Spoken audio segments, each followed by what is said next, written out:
MA Sport. ترك الكرة الماضية إلى رمية جانبية لمصلحة فريقه. بعد ذلك بتعود سريعة، لا زالت إبعاد يأتي في هذه الكرة، إبعاد يأتي في هذه اللقطة. علي السلطان، ناصر بدر يرسل الكرة إلى عبد الكريم القحطاني في هذه اللقطة، عرضية في مكان لكن إبعاد يأتي في اللقطة الماضية. الكرة إلى داروين والتمرير، لمسة وكرة إلى فلاح الشمري يرسلها طويلة إلى الأمام، سريعة راسية زياد حنيطي لكن اقرب. العروبه بقياده المدرب سلافجي يلعب ب 4-2-3-1. جاسم العشبان على حراسه المرمى، خط الدفاع يتواجد حسين الشويش وبجانب زياد الحنيطي، بينما في الجهه اليسرى السلطان، في الجهه اليمنى عبد الرحمن هندي، في وسط الميدان انس كره من قصي، تمريره الى الامام. الكره الماضيه واللعبه الماضيه لكن وصلت الى الحنيطي في هذه الكره الى وسط الميدان، اقرب الى الحنيطي، سريعة جدا إلى قاضية بكل تأكيد. أرقام حاضرة متواجدة. هذه الكرة من الحنيطي الباطن، يلعب ب سيمون ويلعب بمشنقامة ويلعب بديابي ويلعب بعمر المنصوري. التسلل في اللقطة الماضية. نعود إلى نقطة البداية، هذه الكرة من الحنيطي. شوط ثاني، الباطن يدخل هذا اللقاء في المركز السابع عشر قبل الأخير.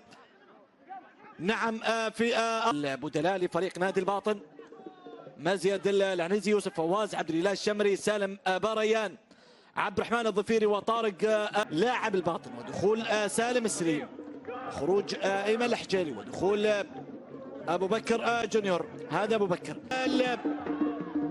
العروبه، الكره من الختلان، عرضيه في مكان اللقطه الماضيه، اللقطه الماضيه والكره الماضيه. كل يتابع في هذه اللحظات، دقائق معدودة على بإبعاد الكرة الماضية. عادت إلى عبد الكريم القحطاني، لمسة لا زالت سريعة جدا.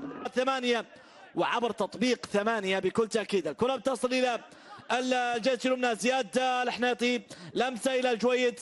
دقائق، الكرة من قدم يمنى بتلعب عالية راسية حاضرة لكن عاد ميدان، تمريرة عالية طويلة إلى الأمام. البحث في هذه اللقطة وفي هذه الكرة وفي هذه اللعبة، لكن شاد الإصرار الكبير مع عبد الكريم القحطاني في اللقطة بهدف مقابل لا شيء.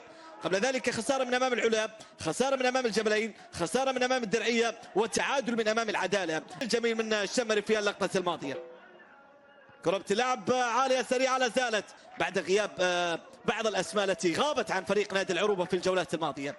الكرة من الحنيطي والعودة إلى شويش في هذه اللقطة في هذا الموسم، والإعطاء كل ما بيسهم أيضا من الأهازيج والأصوات الجميلة والرائعة جدا في مدرجات الجبلين. خامسا العروبة في المركز السادس، الباطن في المراكز المتأخرة مع نادي الجبيل، مع نادي العدالة ومع نادي العربي. ربع ساعة أولى تعادل سلبي، أفضلية كبيرة واضحة جدا على مستوى الاستحواذ، على مستوى الملامح الفنية، على مستوى أيضا فرض الأسلوب في أرضية الميدان. العروبة أخطر إلى حد هذه اللحظة، الباطن اعتماده الكلي على التحولات